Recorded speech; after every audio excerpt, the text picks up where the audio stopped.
அஸ்ஸலாமு அலைக்கும். Welcome to Sharmila recipes. இன்றைக்கி நம்ம பார்க்க போகிறது முட்டை மசாலா. முட்டை மசாலா சாம்பார் சாதம், ரச சாதத்துக்கெலாம், வெஜிடபிள் பிரியாணிக்கெலாம் ரொம்பவே சூப்பராக இருக்கும். எப்படி செய்யலான்னு பார்க்கலாம்.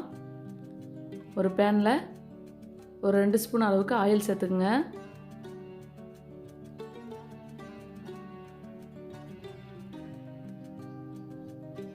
ஆயில் நல்லா ஹீட் ஆனோன்னே 1 கப்பு பல்லாரி வெங்காயத்தை சேர்த்துக்கலாம். நான் ஒரு வெங்காயம் தான் சேர்த்துருக்கேன், பெரிய வெங்காயமாக. அதை சின்னதாக கட் பண்ணி சேர்த்துருக்கேன். வெங்காயம் நல்லா வதங்கட்டும்.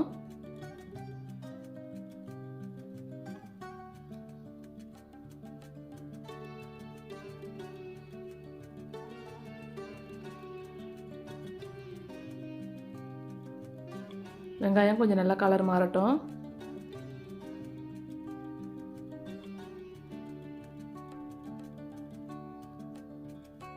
ஒரு ஸ்பூன் அளவுக்கு சால்ட் சேர்த்துக்கிறேன். நான் முட்டையை வேக வைக்கும் போதே முட்டைக்கு தகுந்த மாதிரி சால்ட்டு சேர்த்து வேக வச்சுருக்கேன். நம்ம மசாலாவுக்கு மட்டும் சால்ட்டு சேர்த்துக்கலாம். இப்போ ஒரு பச்சை மிளகா 2 கட் பண்ணி சேர்த்துருக்கேன். 2 தக்காளியை சின்னதாக கட் பண்ணி சேர்த்துருக்கேன்.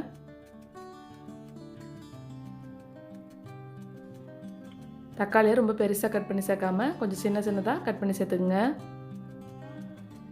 அப்போ தான் உங்களுக்கு தக்காளி ரொம்ப சீக்கிரம் வதங்கும். ஒரு கொத்து கருவேப்பிலை சேர்த்துக்குங்க.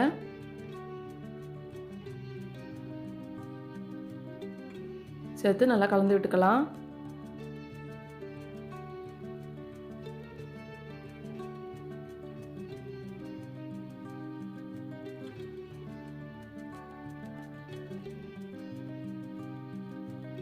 வெங்காயம் தக்காளியும் நல்லா வதங்கட்டும். இப்போ ஒரு 1/2 ஸ்பூன் அளவுக்கு இஞ்சி பூண்டு பேஸ்ட் சேர்த்துக்குங்க. இஞ்சி பூண்டு பேஸ்ட்டோட பச்சை வாசனை போகிற அளவுக்கு நல்லா கலந்து விட்டுக்கலாம்.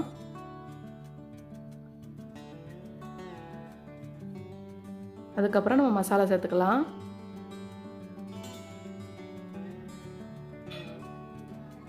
ஒரு 1/2 ஸ்பூன் மஞ்சள் தூள் சேர்த்துருக்கேன். ஒரு ஸ்பூன் மிளகாய் தூள் சேர்த்துருக்கேன். 1 ஸ்பூன் கரம் மசாலா சேர்த்துருக்கேன்.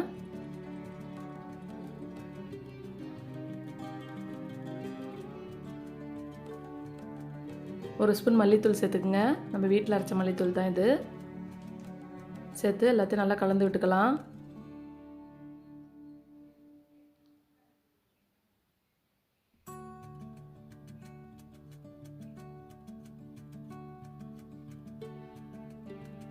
கொஞ்சமாக தண்ணி சேர்த்துக்கலாம். இந்த மசாலாவோட வெங்காயம் தக்காளி நல்லா கொஞ்சம் நேரம் மசிஞ்சு வேகட்டும். அதுக்காக நான் தண்ணி சேர்த்துருக்கேன்.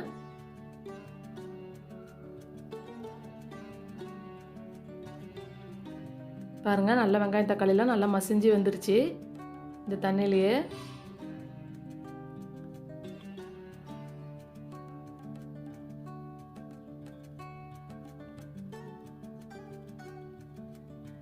முட்டையை சேர்த்துக்கலாம். நான் ஒரு 5 முட்டையை வேக வச்சு நல்லா கத்தியால் நடுப்புற கீறி விட்டு எடுத்து வச்சுருக்கேன். இப்போ முட்டையை சேர்த்துப்போம்.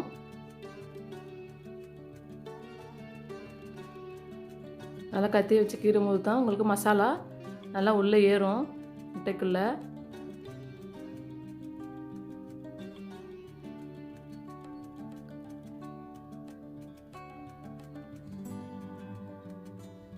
அப்படியே பிரட்டி விட்டுக்குங்க.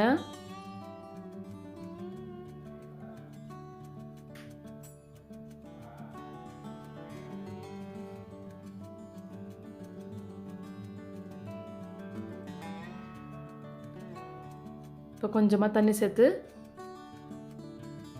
கொஞ்சம் கிரேவி மாதிரி சுண்டி வரட்டும். இப்போ பிரட்டி விட்டு ஒரு மூடியை வச்சு மூடிடலாம்.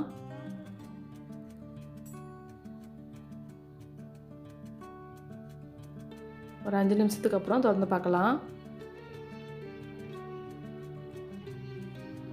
பாருங்கள், சூப்பராக எண்ணெய்லாம் பிரிஞ்சு நல்லா முட்டை மசாலா சூப்பராக ரெடியாகி வந்துருச்சு. இந்த கிரேவியோட சேர்த்து சாப்பிடும்போது ரொம்ப சூப்பராக இருக்கும். மேலே மல்லித்தழையை தூவி விட்டுக்கலாம். முட்டை மசாலா சூப்பராக தயாராகிடுச்சு. இப்போ நம்ம இறக்கிடலாம். இந்த முட்டை மசாலாவை நீங்களும் உங்கள் வீட்டில் ட்ரை பண்ணி பாருங்கள். ட்ரை பண்ணி பார்த்துட்டு கமெண்டில் சொல்லுங்கள். இந்த வீடியோ பிடிச்சிருந்தா லைக் பண்ணுங்கள், ஷேர் பண்ணுங்கள். மறக்காமல் நம்ம சர்மிளா ரெசிபிஸை சப்ஸ்கிரைப் பண்ணுங்கள். பக்கத்தில் இருக்க பெல் ஐக்கானையும் ப்ரெஸ் பண்ணிக்கோங்க. அப்போ தான் நம்ம எப்பப்போலாம் ஒரு வீடியோ போடுறோமோ உங்களுக்கு நோட்டிஃபிகேஷனில் காட்டும். உங்கள் ஃப்ரெண்ட்ஸ் அண்ட் சர்க்கிளில் நிறைய ஷேர் பண்ணிக்கோங்க. அடுத்த ஒரு இன்ட்ரெஸ்டான வீடியோவில் சந்திக்கலாம். தேங்க்யூ.